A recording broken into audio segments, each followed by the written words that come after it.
ভালো লোক না খারাপ লোক, বাংলাদেশে আসলে ভালো লোক খারাপ লোক এগুলো আমি বুঝিই না। উনি কি ব্যাংকটাকে দখল করছিলেন, এই যে ডিজিএফআই এর তথ্য টথ্য এগুলি কি ঠিক? মানে ইটস লাইক যে না, তথ্যপত্র। স্পষ্টত আহ, যারা এই ব্যাংক ব্যবস্থা লুটেপুটে খেয়ে ফেলেছে, হুম হুম আমরা যেটা বক্তৃতায় বলতাম হুম যে ব্যাংক ব্যবস্থা ফোকলা করে দিয়েছে, হুম তাদের ব্যাপারে ইতিমধ্যে বেশ কিছু উদ্যোগ নেওয়া হয়েছে। হুম আন্তর্জাতিকভাবে বেশ কয়েকটা প্রতিষ্ঠানকে যুক্ত করা হয়েছে। এবং আমি যদি আপনাকে মানে বলি যে 13টি দেশে 23টি মিউচুয়াল লিগ্যাল অ্যাসিস্ট্যান্স রিকোয়েস্ট ট্রিটি চূড়ান্ত করা হয়েছে। একই সঙ্গে 11টি অগ্রাধিকার মামলার মধ্যে 6টি বড় ঋণগ্রহীতা গ্রুপের বিরুদ্ধে প্রথম ধাপে সিভিল প্রসিডিংস শুরু করার উদ্যোগ নেওয়া হয়েছে। 15টিরও বেশি ক্ষতিগ্রস্ত ব্যাংক আন্তর্জাতিক সম্পদ পুনরুদ্ধার প্রতিষ্ঠানের সঙ্গে 60টিরও বেশি নন ডিসক্লোজার এগ্রিমেন্ট স্বাক্ষর করা হয়েছে। মানে সরকার কিন্তু টাকা উদ্ধারের জন্য, আমাদের লুট হয়ে যাওয়া এবং পাচার হয়ে যাওয়া টাকা উদ্ধারের জন্য কাজ করছে।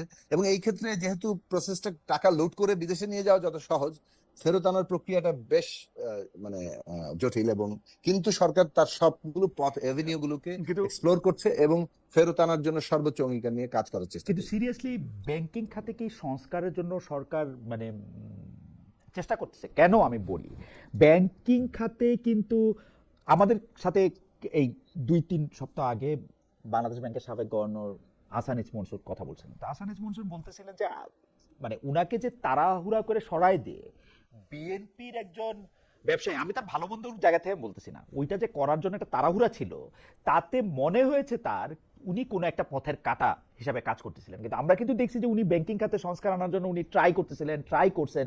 উনাকে যে এত দ্রুত আপনাদের সরাইতে হইল, এইটার কারণটা কি আসলে? আপনারা তো অনেক লোকরা রাইখা দিলেন, নিরাপত্তা উপদেষ্টারে মন্ত্রী বানাই ফেললেন, অ্যাটর্নি জেনারেল আইনমন্ত্রী দিয়ে দিলেন।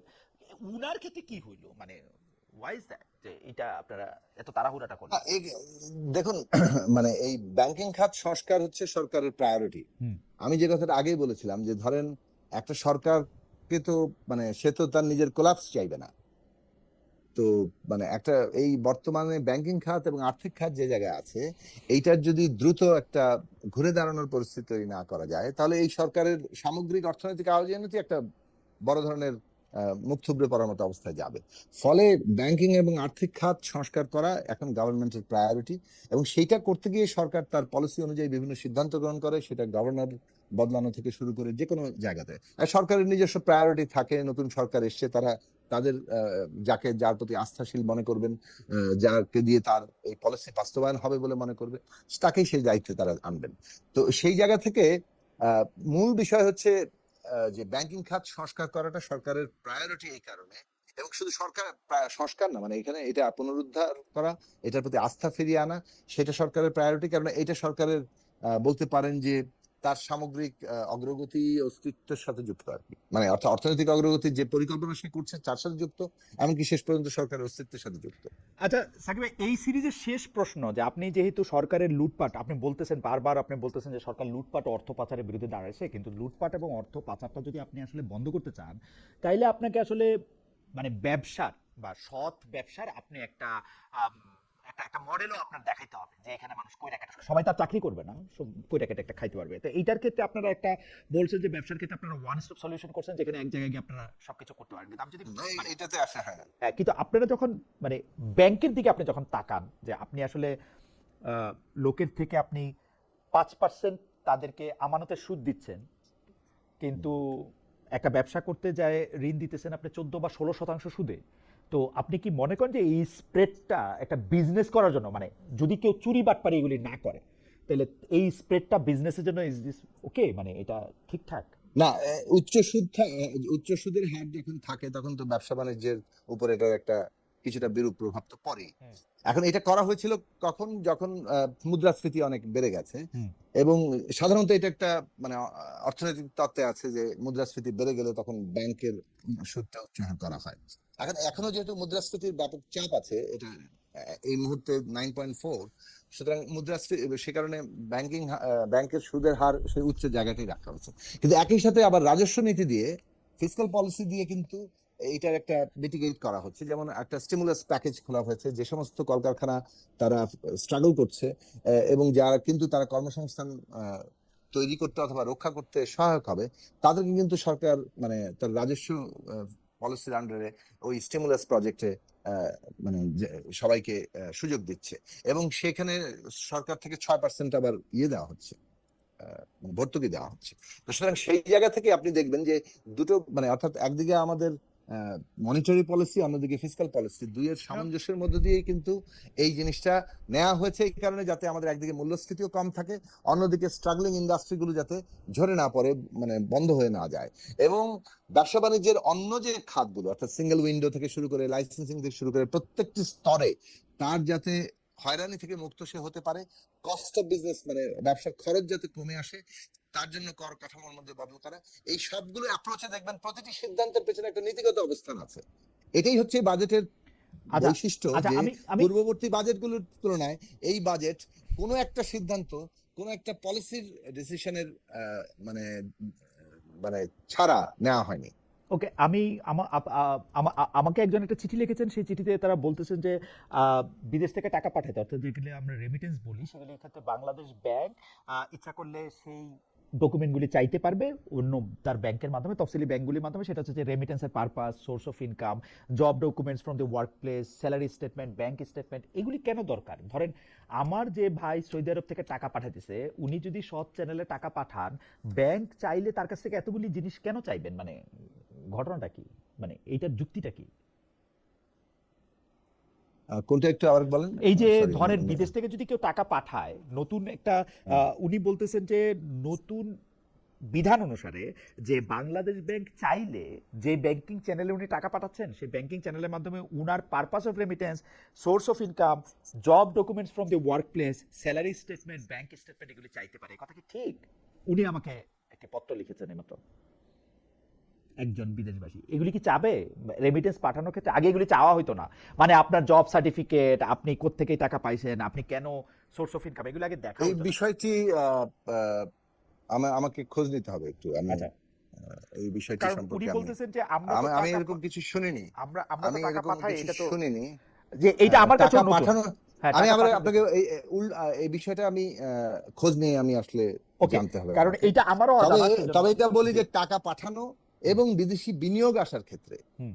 মানে আপনি যদি বিদেশ থেকে এটা বিনিয়োগ নিয়ে আসতে পারেন, উভয় ক্ষেত্রেই ইনসেনটিভ দেওয়ার ক্ষেত্রে সরকার বরং আচ্ছা, মানে যেখানে হ্যাঁ, মানে এগুলি তো, বিধান করছে, হ্যাঁ এগুলি তো, সেখানে কেন এই ধরনের মানে এই কথাই মানে কোত্থেকে আসলো সেটা তো একটা আমার অন্য মনে কথা। হয় না যে আমি এটা এটা হয়তো বা পুরনো কোনো পলিসির ধারাবাহিকতা হতে পারে, যে ওকে, ঠিক আপনি যতটা নিশ্চয়ই না এটা দেখবেন, অর্থনৈতিক আমিও কারণ, তার জন্য অন্য কোনো কারণের আমিও এটি বিষয় দেখবো হতে যে পারে। এই ব্যাপারটা আসলে কতটা, এটা আপনি কল্যাণ কাবির আদৌ এটা ঠিক কিনা হ্যাঁ, সেটা। সেটা দেখবো। হ্যাঁ, কল্যাণকামী রাষ্ট্র, কর কাঠামো, এইটার ব্যাপারে আমি প্রশ্ন করার আগে আমি দর্শকদের উদ্দেশ্যে জানতে চেয়েছিলাম যে প্রধানমন্ত্রী তারেক রহমানের সফরে রোহিঙ্গা সমস্যা সমাধানে চীন ইঙ্গিত দিয়েছে, সংসদে বলেছেন মির্জা ফখরুল আলমগীর। প্রিয় দর্শক, এর সমাধান হবে বলে মনে করেন কিনা? শতকরা 23% দর্শক মনে করেন এর সমাধান হবে, শতকরা 77% মনে করেন যে এর সমাধান হবে না।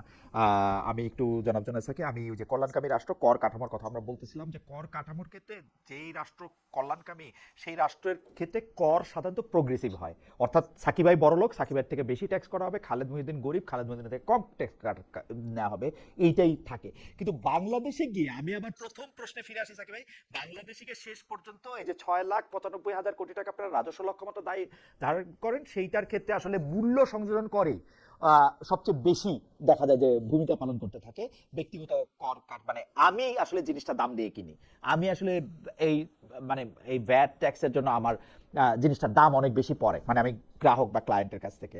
এইটা কি আপনি আসলে মনে করেন যে আমি গরিব মানুষ, আমি একজন শ্রমজীবী, আমার থেকে আপনি আসলে বেশি ট্যাক্স নিচ্ছেন এবং উপরের দিকে আপনি আসলে ট্যাক্সটা সেই অর্থে নিতে পারতেছেন না? বাংলাদেশে আমরা শুনি 40,000 কোটিপতি আছে, কিন্তু আমরা যদি মানে ভালো করে ট্যাক্স দেয় এরকম লোকের সংখ্যা আমরা খুব বেশি শুনি না।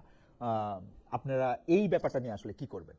আহ, এই বিষয়গুলো অনেক ব্যাপকভাবে আলোচিত হয়েছে, এবং এখানে যে জিনিসটা হচ্ছে যে ভ্যাটের স্ট্রাকচারটাই আছে, এবং এটাই প্রধান উৎস এখনো পর্যন্ত, জি, এবং যেটা আসলে সাধারণ মানুষকে পে রাইট, করতে হয়। Value added tax. এখন আয়করের দিক থেকে যে ব্যক্তিগত আয়কর এবং যারা অধিকতর ধনী তারা প্রোগ্রেসিভলি ট্যাক্স দিবেন, এইটার যত বেস সম্প্রসারণ করা যাবে ততই কিন্তু আসলে আমার ভ্যাটের সাথে অনুপাতটা কমে আসতে থাকবে।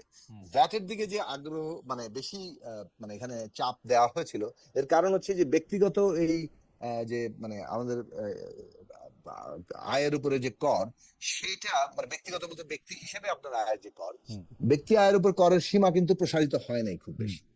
এটাই এখন সরকারের প্রধান মনোযোগের জায়গা, যে ব্যক্তি আয়ের সীমার উপরে মানে আয়ের উপরেই কর কাঠামোর বিস্তার ঘটানো, যাতে করে আমরা ভ্যাটের আওতার জায়গাটা ভারসাম্যের দিক থেকে কমে আসতে থাকে, সাধারণ মানুষের উপর চাপ কমে।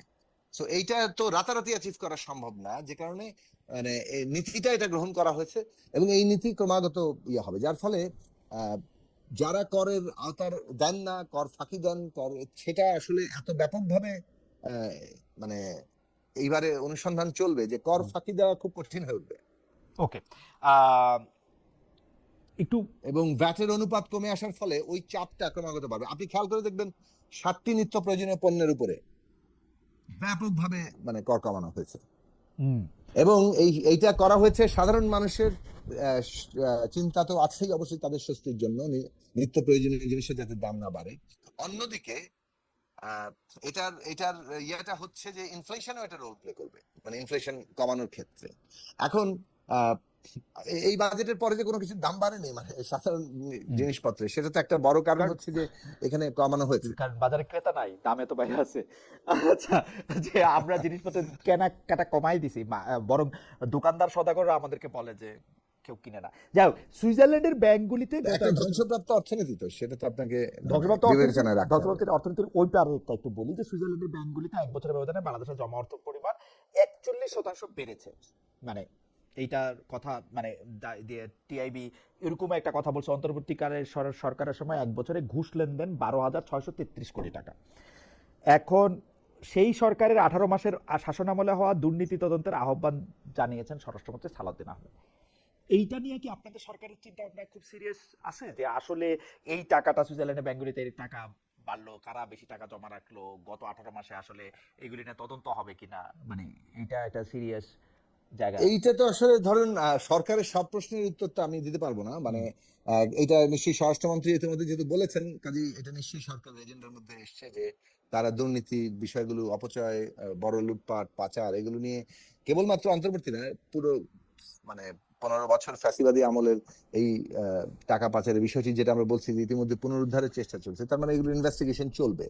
এবং বড় রাঘব মানে যারা যারা বড় বড় লুটপাটকারী হিসেবে চিহ্নিত, তারা সহ সাধারণভাবে দুর্নীতির ব্যাপারে একটা আহ, মানে যতটা বেশি তদন্ত এবং করা যায়, দায়ীদের চিহ্নিত করা যায়, তাদেরকে বিচারের আওতায় আনা যায়, এবং টাকা পুনরুদ্ধার করা যায়, তার জন্য সরকারের আগ্রহ আছে, এবং তারা ধীরে ধীরে এই উদ্যোগগুলো গ্রহণ করছেন।